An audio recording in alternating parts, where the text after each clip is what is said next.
Hello friends, मैं हूं जगदीप राव और मेरे YouTube channel Rao study group पे आपका स्वागत है। तो दोस्तों, हम देख रहे थे 10th क्लास की सामाजिक का चैप्टर नंबर फर्स्ट और उसका आज देखेंगे हम पार्ट नंबर 7, गुप्तकालीन सांस्कृतिक उपलब्धियां या गुप्त वंश की सांस्कृतिक उपलब्धियां। तो दोस्तों, गुप्त वंश को साहित्यिक, वास्तुकला व चित्रकला आदि के अत्यधिक विकास के कारण स्वर्ण काल का है। भारत का क्या कहा है? स्वर्ण काल। तो यहाँ पर लिखा हुआ है भारत के सांस्कृतिक इतिहास में गुप्त वंश को स्वर्ण काल माना जाता है। और गुप्त वंश के सम्राट सभी वैदिक धर्म को मानते थे। कौन से धर्म को? वैदिक धर्म को, अर्थात वे वेदों में विश्वास रखते थे। अर्थात एक होते हैं आस्तिक, दोस्तों एक होते हैं आस्तिक, एक होते हैं नास्तिक। तो दोस्तों याद रखना, आस्तिक उन लोगों को कहा जाता है जो वेदों में विश्वास करते हैं, और नास्तिक वे लोग होते हैं जो वेदों में विश्वास नहीं करते हैं। अर्थात वेदों में विश्वास या वेदों को मानने वाले लोग आस्तिक कहलाते हैं, व वेदों को नहीं मानने वाले लोग नास्तिक कहलाते हैं। तो फ्रेंड्स आगे देखते हैं।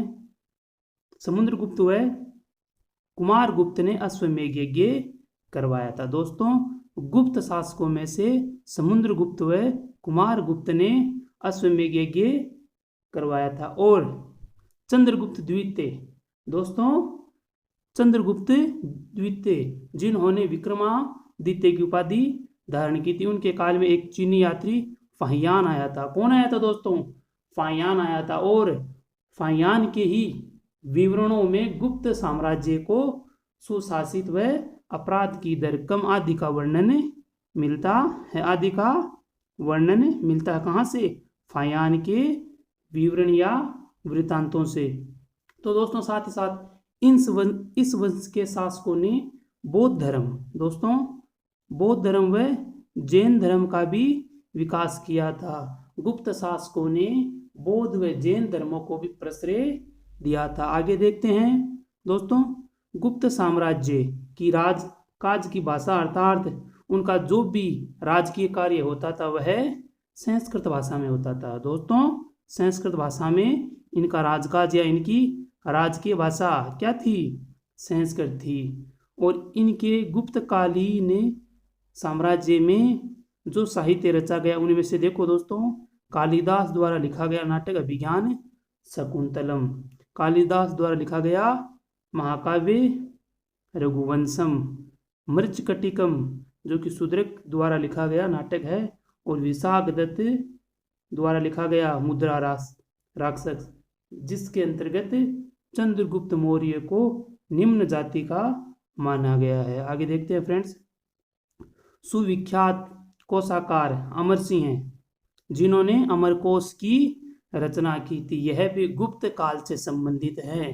अमर सिंह का अमरकोश गुप्त काल से संबंधित है दोस्तों। और इसी काल में रामायण, महाभारत व मनु संहिता आदि का संकलन किया गया था। अर्थात रामायण, महाभारत व मनु संहिता गुप्त काल से संबंधित हैं, अर्थात गुप्त काल में लिखी गई साहित्यिक रचनाएं हैं। और आर्यभट्ट, वराहमिहिर व ब्रह्मगुप्त ये तीनों ही गणितज्ञ या ज्योतिर्विज्ञान के प्रसिद्ध व्यक्ति जो कि गुप्त काल में हुए थे, इन्होंने गणित व ज्योतिर्विज्ञान में अपना योगदान दिया था। और गुप्त काल में ही दशमलव प्रणाली सामने आई थी, और यह फिर अरबों के पास गई, और अरबों के पास से यह यूरोप तक पहुंची थी दोस्तों। और दोस्तों इस काल में वास्तुकला, चित्रकला व धातु कर्म के अनेक उदाहरण हमारे सामने आते हैं, जिनमें है अजंता की गुफाएं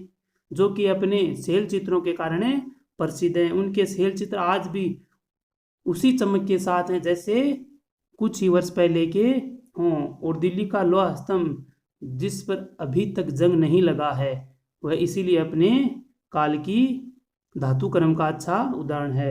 और नालंदा में 80 फुट ऊंची बुद्ध की प्रतिमा है जो उसकी वास्तुकला का अच्छा उदाहरण है। और दोस्तों सुल्तानगंज से बुद्ध के तांबे की प्रतिमा मिली है जो कि 7 फुट ऊंची है, वह भी धातु कर्म का एक बहुत ही उच्च कोटि का उदाहरण है। आगे देखते हैं दोस्तों। गुप्तकालीन समाज। दोस्तों क्या देखते हैं, गुप्तकालीन समाज। तो दोस्तों गुप्त काल में समाज 4 वर्णों में विभाजित था। दोस्तों कितने वर्णों में, 4 वर्णों में विभाजित था। वह थे ब्राह्मण, क्षत्रिय, वैश्य, शूद्र।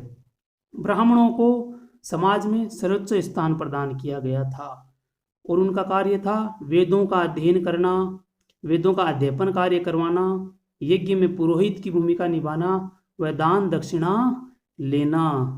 अर्थात अध्ययन, अध्यापन, यज्ञ एवं दान ये कार्य किनके थे, ब्राह्मणों के थे दोस्तों।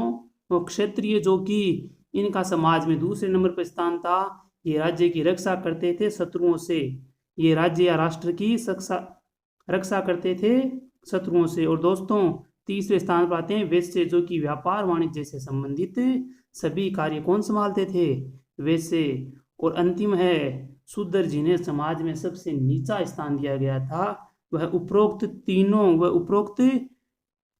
तीनों वर्णों की सेवा करता था। और गुप्त काल में वर्णों का आधार गुण व कर्म नहीं था बल्कि जन्म था। जन्म के आधार पर गुप्तकालीन समाज में वर्णों का निर्धारण किया जाता था। और साथ साथ दोस्तों गुप्त काल में स्त्रियों की स्थिति मौर्य काल की अपेक्षा बहुत अच्छी थी। यहाँ पर स्त्री शिक्षा का प्रचलन था और यहाँ पर पर्दा प्रथा नहीं थी। अर्थात मौर्य काल की अपेक्षा यहाँ पर स्त्रियों का स्थान बहुत ही उच्च था। और आगे देखते हैं फ्रेंड्स, इस समय में 8 प्रकार के विवाहों का वर्णन या विवरण मिलता है। कितने प्रकार का दोस्तों, 8 प्रकार के। अनुलोम विवाह, प्रतिलोम विवाह, राक्षस विवाह, देवीय विवाह आदि प्रकार के विवाहों का वर्णन मिलता है। और साथ साथ दोस्तों यहाँ पर स्वयंवर प्रथा।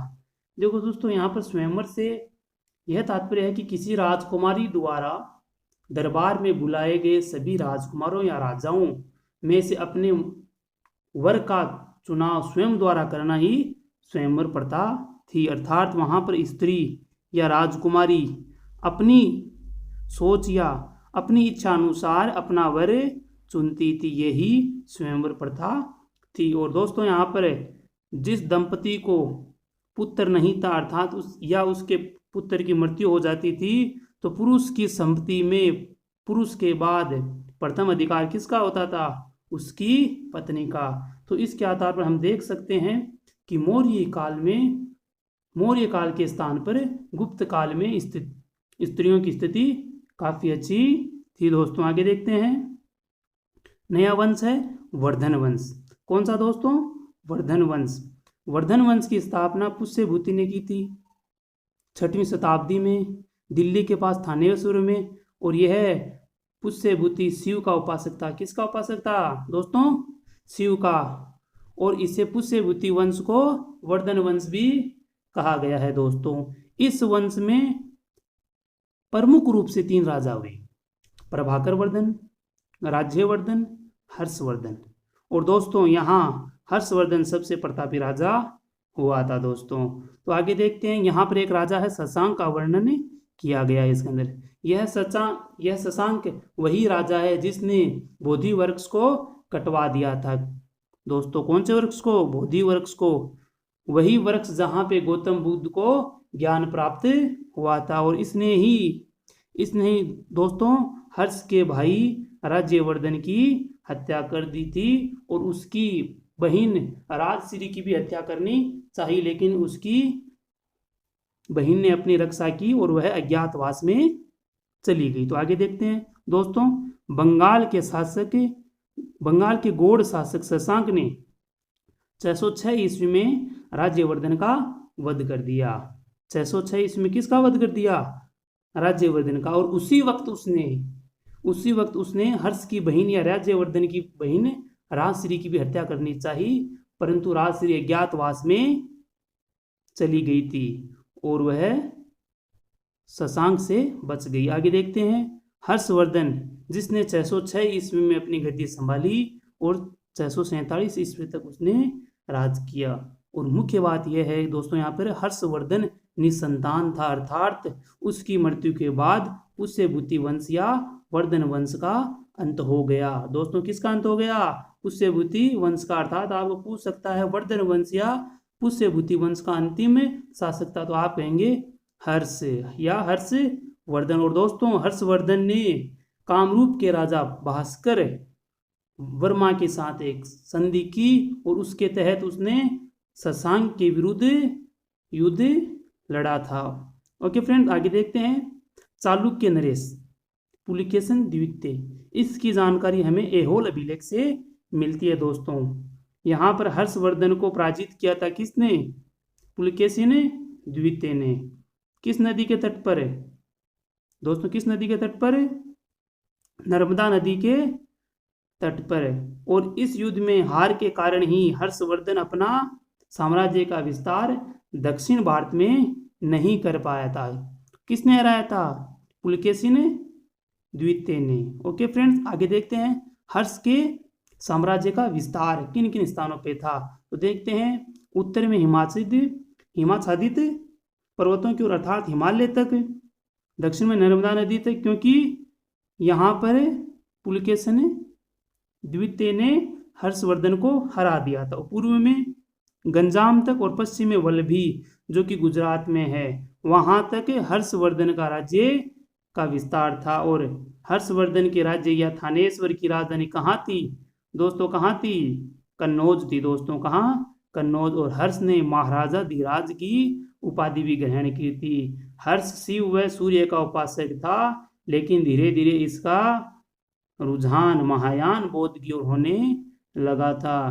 हर्षवर्धन प्रत्येक 5 वर्षों में प्रयाग, जो कि वर्तमान में इलाहाबाद है, गंगा एवं यमुना के संगम पर, यहाँ पर वह एक महोत्सव का आयोजन करता था, जहाँ पर यह दान दक्षिणा देता था। ब्राह्मणों व गरीबों को दान दक्षिणा देता था। प्रति 5 वर्ष में प्रयाग में गंगा व यमुना के संगम पर एक महोत्सव का आयोजन किया जाता था, जहाँ पर हर्षवर्धन ब्राह्मणों एवं गरीबों को दान देता था। और इसी के काल में एक चीनी यात्री ह्वेनसांग आया, जिसने क्या लिखा? उसकी रचना का नाम क्या है? सियुकी।